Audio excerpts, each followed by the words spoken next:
Hey guys, thank you for tuning in for our second episode. We're just talking. I still don't have a name, so it's the No Name Show for week 2. It may be a good name, I don't know. But thank you for all the people who posted on Facebook and gave us some ideas on some names. We're still thinking about it. Hopefully we're going to come up with a name for the next episode. Tonight, we got Mike and Susan Cary, the owners of the 1822 Coffee Company. Thank you guys for joining us. Yeah. Excited to get to talk to you and learn a little more about what you've got going here. So let's just start. Tell us about yourselves, family, of course, married, but y'all two are married, kids, jobs outside of here. Tell us a little about yourself. You want to start? There you go. Well, Susan and I grew up in Huntington, born and raised in Huntington, and both really had great childhood experience growing up here, and then loved the sense of community and just the neighbors that we have here. And we went to school at Huntington High School, or Huntington School, Huntington High school, Mustang. High School, elementary, primary, and we left there and went to Martin, University of Tennessee at Martin, and did studies over there. And then she went to pharmacy school in Birmingham, and I went to Memphis, and I was working on a master's, and she was working on pharmacy school. And I lived down there and enjoyed Memphis while I was down there. I was working for Union Planners, and Susan was finishing up her school, and then we got together. We had not dated in high school, but then got together, and we knew it was meant to be. Meant to be. It was meant to be, and so then we started making a life, and knew that we ultimately would want to move back and raise our family here. And then we had the opportunity to do that, and we moved back in 1997 and have been invested in the community in the best interest of the community ever since we moved back. I work at Carroll Bank and Trust, and just trying to continue the work that has been a good work at Carroll Bank and Trust, serving customers and investing in the community. And then I'll let Susan tell you a little bit about herself. So when we came back, I worked at Baptist Hospital as a pharmacist, and then went to Fred's for those of you from here, when the new Fred's opened on High Street, I was the first pharmacist there. And then kind of floated around a little bit after that, but I've been at City Drug for almost 15 years, I think. So I've been there. We have 3 children, Carter, Campbell, and Claire. Carter just turned 18, Campbell will be 17, and Claire's 14. So we've got a senior, junior, an 8th grader, and we live in Huntington and work and raise our kids here. So it's our favorite place, unless we're traveling somewhere else. It is a good place. It's a good place. So with all that, you tell they're very busy people, doing a lot. What made you want to start the coffee company? And what made you want to start a coffee company in Huntington? Go ahead, I wanted, Mike can blame the whole thing on me. So, and I will go back and blame that on some friends of ours, probably namely Dixie, Bartholomew, and Jackie. The Court Theater, if you have been there, I'm sure if you live here, you've honestly been there. If not, you've probably heard me ranting about how wonderful it is. Our movie theater that had never really been closed for business, my good friend Dixie bought that. She and her family renovated, remodeled, and brought that back to life, including Dolby surround sound, which is Mike's favorite feature, and cup holders, the whole thing. But I love that she did something awesome and just stepped out there like, if you couldn't fail, what would you do, you know? And so I was just sitting admiring her brick one day, waiting. We were outside Watson Lumber. Mike ran into the lumber yard, or actually the hardware house, and I was just sitting out there waiting for him, admiring her old brick. And he got back in the car, and I said, I want some brick. I want some of this downtown. And that was, I will credit or blame a couple of other friends, Krista Martin and Casey Dempsey Maddox. That was right when we were having a lot of downtown involvement, and Andrew, you were on that committee. Mike and I were working about furthering some things downtown and drumming up interest in, nightlife and extracurricular stuff in downtown. But Casey and Krista just had so much fun. Casey has an office on the square, Krista and Brock have an office on the square, and they just really had ownership of downtown. And with the bank, we're downtown and we're involved in the community, but I just really loved seeing how they felt like this was their neighborhood. And when we first moved here in '97, we lived in a little house on Paris Street, and we would walk to the movie theater. I'd walk to the hardware house and get stuff to do projects. We love downtown, and we live just not far now, but I just love the downtown. And I wanted some brick like Dixie had, and I wanted some involvement like Casey and Krista. And so Mike said, well, find a building. So we started looking around. Long story behind this, but a friend of mine owned this little building, and it was a photography studio.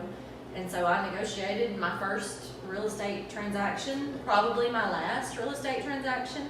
But Kelly and I came to terms, and Mike and I had this building. And so I just really wanted a building downtown and to be a part of things going on. And so I was satisfied with that. I wanted to put some old sofas in here, and maybe a coffee maker, and a refrigerator to have some wine when things were going on downtown. I just wanted a place for friends to gather.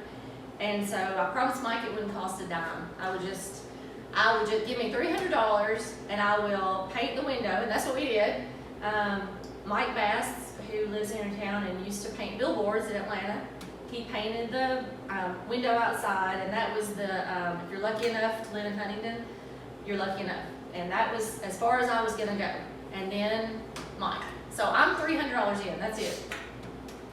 Well, we had this space, and it was ideal for a business downtown, that the focal point being a gathering spot for folks. And each downtown needs a place where people can come and maybe have a cup of coffee with a friend, have a popsicle with their daughter or son, have a family time, have some time together, and then two, engage other people in thoughts about life or the town or anything really, but just a place where you could really build community. And so I didn't know anything about the coffee business. I had met a gentleman, John Sellers, and visited their coffee house, and saw that it could be a meaningful addition to our downtown, and we were excited about that. And then we engaged a good friend of ours, Eric McMacken, who does great construction work, and he really transformed this space into a nice little spot. And another focus of this was the Dixie and the offerings that the Dixie brought to our downtown. Economic development. I've had numerous people who are contemplating buying property or locating businesses talk to me about being in the coffee shop, and just how nice it was. And so all of those things come together to provide a space where people can collaborate. And for me, some people can have jobs. I love to see some young people working here, and they get to experience the job market. We have great employees. Erin Crockett is our manager. She does a fantastic job. We've got other great employees that work here, and so just that little something extra in our downtown to round out the downtown offering is what we had in mind. Now, clearly, it was more than we anticipated. A little bit more. And we certainly didn't. I don't know that you can pick a worse time to open a food service business in the midst of COVID. So a coffee shop or something like that in the middle of a pandemic. But it's opened, and we are doing a good job serving the public, and hope to continue to serve more of the public. So. And one thing you talked about was the young people. My business doesn't allow me to hire very many young people. We usually kept one high school age person in the office, and it's awesome to see how they kind of grow with the customer service, because in learning that here, that's a great thing, because it's nice to see them blossom into, you know, they're uncomfortable, nervous, just like we all are when we first start something new, and just to see by the end, by the time they're graduating high school, especially at the office, you know, they're answering the phone, they're waiting on customers, and here doing the same thing and learning those skills. That's an awesome thing for our community, to have younger people be able to work. Yeah. And the building is beautiful. You can't see all of it. Tell me the story about the beam. You said that there was something with this beam. You can't see it on the video, but there's an old beam back There's an there. old beam. It's what is that, about 6 or 8 inches, guys, and then across the front of the building. But that beam is my favorite thing here. And see, it's got some old metal that sticks out of it for no purpose. But when we bought this was Dr. Thomas's office. Dr. Thompson. Dr. Thomason. I got braces. Dr. I Thomason. came to the ladies. Yeah. No, Dr. Jesse Thomas. Jesse Thomas, sorry. Edit.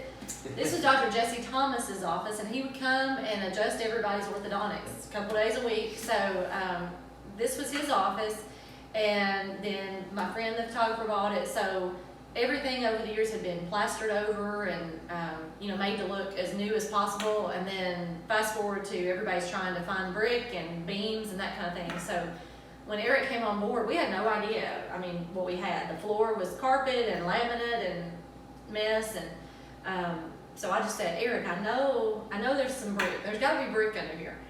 So I don't know how many man hours and what's that thing? A jackhammer. Jackhammer, yes, jackhammer to the walls later. We found exposed brick, Eric did, found exposed brick, and I love it. And I love this old beam that's here, and it's got some iron stakes through it.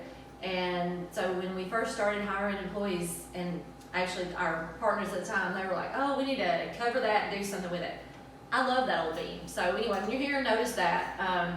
About to get some plants hanging up through there. Eric's coming back to do some stuff for us, but anyway, I just love this old brick. There were doors. When you're in the coffee house sometime, notice everywhere that we've got shelving. A friend of mine from Paris did our like hardware and counters and stuff. Laura Kenworthy.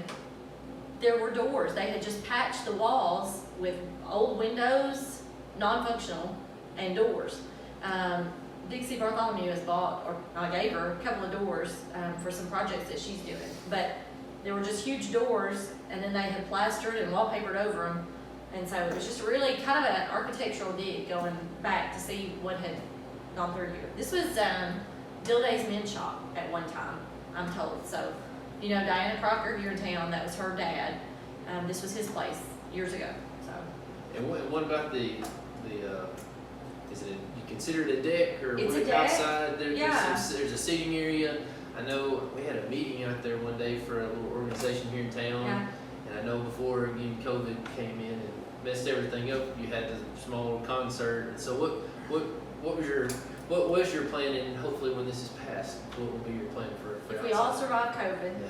So this is we only seat like 11 or 12 maybe. It's a little standing room, but something that we learned when we were doing the construction process was about construction requirements, that kind of thing. So we have one restroom. If we had more seating, we'd have to have 2 restrooms. We got 999 square feet. We don't have room for anything else. So we had to limit our seating, but the city worked with us.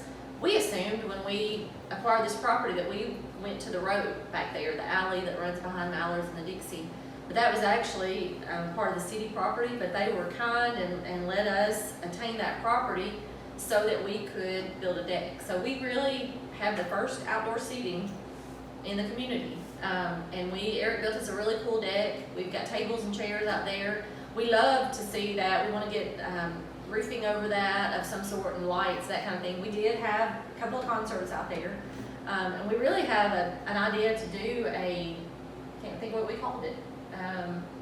Do you remember what we called we had a whole name and everything last summer. Amateur night, or? No, we had a name. I got shirts even. Yeah. But, so we've got a whole idea of what we want to do in that back.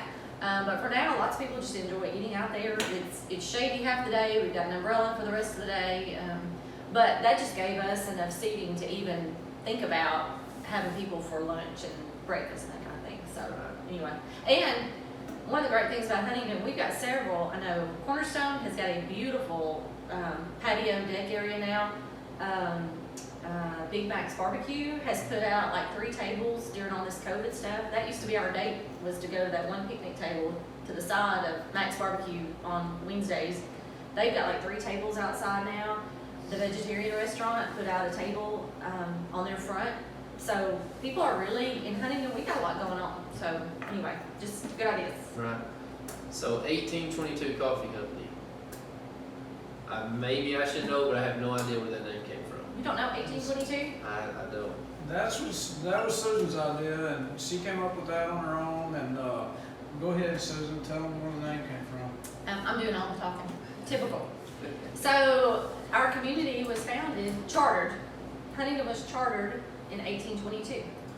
So the story is that the original court session, the very first court session, was held in November of 1822. There's a story recorded somewhere, I've read it, and I found it and made sure I was not wrong when we were trying to name this place. But a gentleman and his son walked into town from like Buena Vista, and the log structure that was our very first courthouse was there, 150 yards on the hill, and he and his son had to carve out a door in this log structure that had been erected, and that was the first court case, was in November of 1822. So we wanted to reflect our community and what's going on here, but we didn't want to be Huntington, because Carroll County, we're Huntington. I mean, we're Mustang fans, but we are countyans.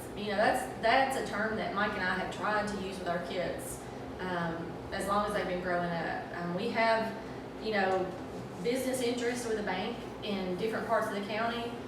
We have really great friends in all the communities of this county.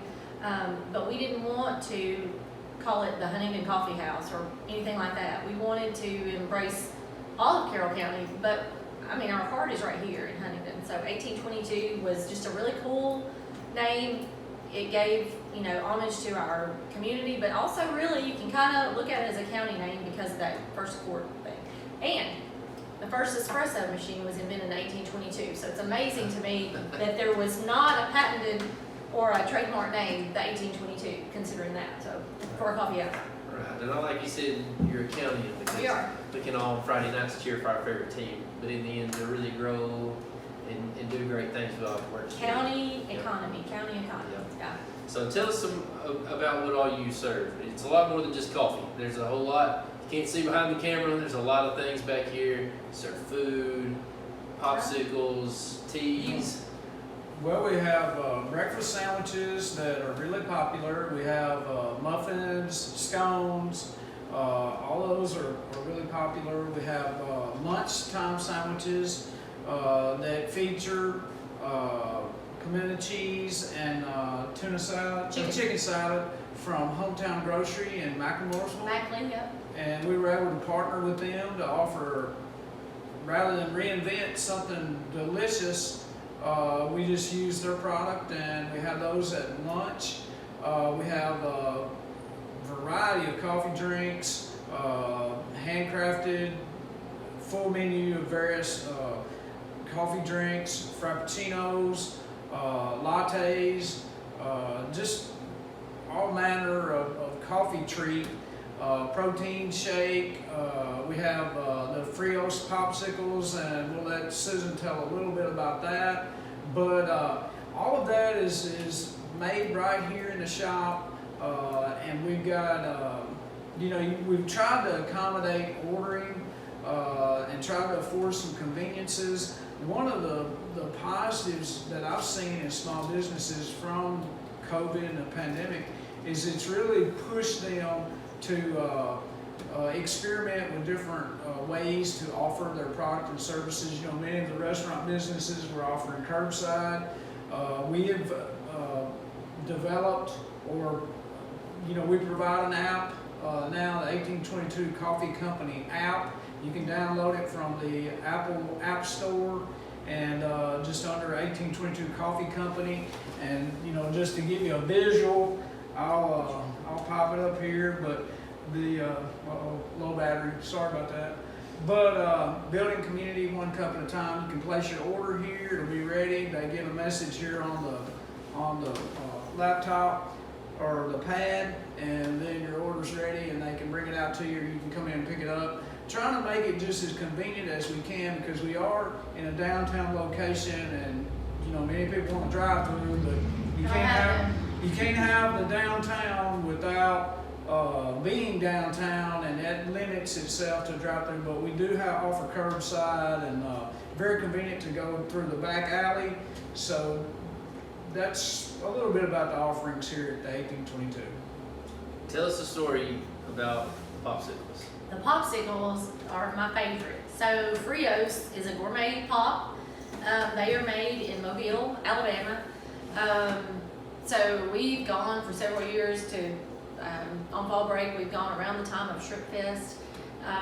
And Campbell and I, our daughter, she works here, by the way, and Hello Huntington. One of our coffees is Hello Huntington. That was Campbell's name. She's pretty creative, and so she loves working here and waiting on people, and she's one of those that we're trying to bring along and develop, her skills in dealing with the public through her first job here. But she and I loved these popsicles and fell in love with them at a stand. You go down to Gulf Shores and there's 10,000 people and there's a popsicle stand, and she and I somehow discovered those, I don't know, 6 or 7 years ago, and we would buy those, and we would, they'd run down our arm, we'd lick our arm, we'd go buy another one, and so all afternoon we're eating popsicles. So I got talking with a lady who had this cart, and she connected me with her contact, and I talked with him for a couple of years. He ended up buying Sam's Cliff, he ended up buying Frios and moving all their production to Mobile.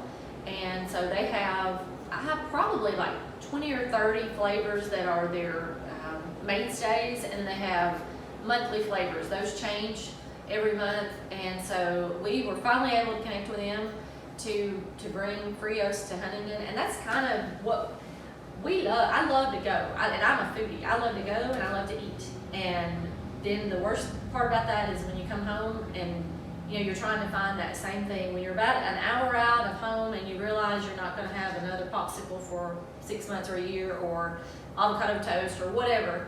So that's how some of our menu items have kind of come around. But Frios was one thing that we could bring here that we've had at other places, and we know we love it, and so we brought it here. So anyway, Frios is a really cool company, and the closest place you can get Frios is Chattanooga, and maybe somewhere in Texas. They're not around anywhere within like 4 hours of us, so that's kind of cool to me. So anyway, we place that order, drop ship them, and then we can sell them here in Huntington. So I love that. All natural, every ingredient is amazing, natural, and they're all listed on our product information that's taped on the freezer over there. So yeah, I love it. Always working. Always working. Always working. Always working. Yeah. There you go. Any memorable moments since even while you were in the process of the building, or since you've opened up? Well, you had several, Daryl Hall or John Oates, or you had several memorable. Which one was it? Well, I'll text you. You didn't tell me who it was, babe. But anyway, there have been various moments where we've had people in and enjoying fellowship with their family, or we've had, there have been a few, we would categorize them as celebrities that have been through the coffee house in conjunction with their stop over at the Dixie and a performance at the Dixie Carter Performing Arts Center. So we've had folks in. John Oates. Susan, memorable moments? I'm gonna tell you all this funny story. This is my favorite story. So we were, I was at home, Mike was at work. It was a Monday, I don't know. And so we don't work here all the time. I did a stint where I was working some, and Aaron did not have a lot of success training me on the cash register. I can pull shots in a pinch, and I do like marketing, and if you like something that's been for sale here, that was me. If you didn't, it was Mike. But, so we're not here. Mike empties the garbage. Mike comes every morning, gets his coffee, and he takes the garbage away. That's his deal. I really like doing that. He loves doing that, actually. He might even could work out a delivery service. He gets here every morning at 7:45. But for me, I help Aaron with procurement, but then I'm kind of marketing and that kind of thing. So we're not here all the time. And several months ago, I got a text on my phone. One of my neighbors was here, and she was like, "You won't believe who's in the shop." And I think she sent me a picture, but she sent me a name, and it was, who did I just say? John Oates. It was like Hall & Oates. Do y'all remember Hall & Oates? Because I do, from the 80s. So he was here in our shop. He had breakfast burrito, which we used to sell. He loved them. They were not very popular, but he loved it. He was here, and he was checking out the Dixie. So I immediately started texting Frank Don. I was like, is this happening? Is he here? And we had footage of him. We went back on the video camera and were able to screenshot him going out the door. But anyway, he was here. He was checking out something at the Dixie, and just on his own. He had heard of the Dixie and was here on his own checking things out. That project fell through, but he had breakfast here at our shop, and I love him. So that was pretty cool. Pretty cool moment. So, but yeah, we've had lots. When acts are at the Dixie, they end up coming down here. Kevmo loved our little shop. He came down several times. Nobody here knew who he was, so he probably liked that a lot. I don't know, several others have been in. So anyway, but the John Oates was the coolest, in my opinion. You know, some of my more memorable moments are when I see a father and a daughter sharing something before school, having a moment to talk to one another, or a couple of sisters catching up, or even a father and a son grabbing a treat after a long day on a Friday or Saturday night. Or we've been doing some Friday night date night. Now we switched it because of high school football to Saturday night date night. So probably the most memorable thing to me is to see either a family or somebody gathering and just enjoying a lighter moment with one another. So that's to me what this really is all about. And so that's been something that I've enjoyed. I enjoy calling and hearing our staff so politely answer the phone, and so just small things are memorable to me. So that's what I would say.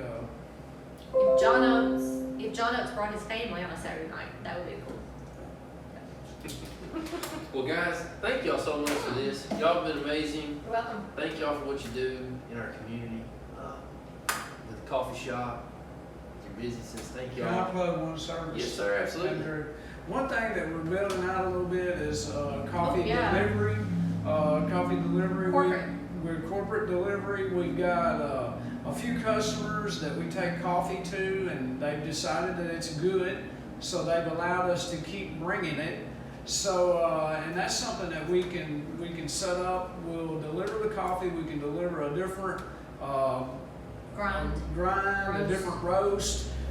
So you don't get bored with the same coffees. We do offer discounts for those services. We can make it convenient with an ACH draft, but that's something that we're going to be featuring more in our area, and don't be surprised if you get a call from me asking about corporate coffee delivery. And I deliver that. I deliver. He hooks you up, and then I deliver. You just call and say what you need. And I'm gonna say one more thing. Absolutely. So our grinder, our roaster, we grind. Our roaster is out of Nashville. Bongo Roasting Company that was a connection that we gained from our initial experience with the other coffee house. And they were out of Nashville, and they were the first roaster in Nashville. A guy from North realized there was nothing like that in Nashville. And so we've been to their facility, super nice people, and they organically, sustainably, responsibly source. They pay top dollar to small farmers across the world and get organic beans, and they pay good prices and give those people a really good lifestyle and help them to keep their farms going and to have a decent wage, basically. So we are proud to work with Bongo. They are awesome to help us have what we need. We describe something that we're looking for, and boom, they have it shipped down here. I think they were in town today, actually, kind of calibrating our espresso machine, that kind of stuff. But we are a full-fledged coffee house. We don't have a Keurig and a microwave. We've got a really cool grinder, espresso machine, all that stuff. So it's amazing really in downtown Huntington and that's through nothing of us, because we didn't know what we were doing. We had, someone who helped us set that up. But we are thankful for the way that worked out. So anyway, we'll plug for Bongo, because they're awesome. Couple more words, Andrew. I know Andrew's had a long day. No, hey, this is about you guys. We're doing this at night. This is and, 8 o'clock at night, 8:30, 8:42. And I'll just tell Andrew, he's a great corporate partner in our community to many folks, and this was a great idea, and so applaud him for making this effort to make podcasts like this available, and then too, I want to thank our employees that work so hard every day to serve customers in our community and do that in an excellent way. And then lastly, I'd like to thank all the people that have supported the shop, the customers that have come in over and over and supported us. And so we just, like I said, throw those thank yous out there. And Andrew, long day for you, and we appreciate you being here. And thank you for taking this time to talk with us. So we appreciate it. Thank y'all again for everything y'all do here in the community. Thank you. Is there anything else? This is all about 1822. Y'all, anything else y'all want anybody to know about? Just come see us. Come see us. Drink some coffee. Yeah. Sign up for corporate delivery. Enjoy a pop. Bring your kids. Enjoy several pops. Build community. We're all about community. being here and building community. So. Well, tell them how to get in touch with you. Email, phone, social media. You've already talked about the app. We've got the app, which is easy to find, Mike showed you. We've got social media. We're on Facebook and Instagram. The 1822 Coffee Company. Our phone number, 986-1822. How cool is that? That takes a little calling and legwork to get that old 986 prefix and your phone number, 986-1822. And stop by and see us. Website, almost back up. We've had issues with that, but we're working on that. So anyway, that's us. Well, guys, thank y'all again. Appreciate you guys very much. Come check them out. If you're in Huntington, you're in Carroll County, you're close by, come by, grab a bite to eat, grab some coffee, get a popsicle. They're great people and they're doing a great job. Thank y'all. Thank you.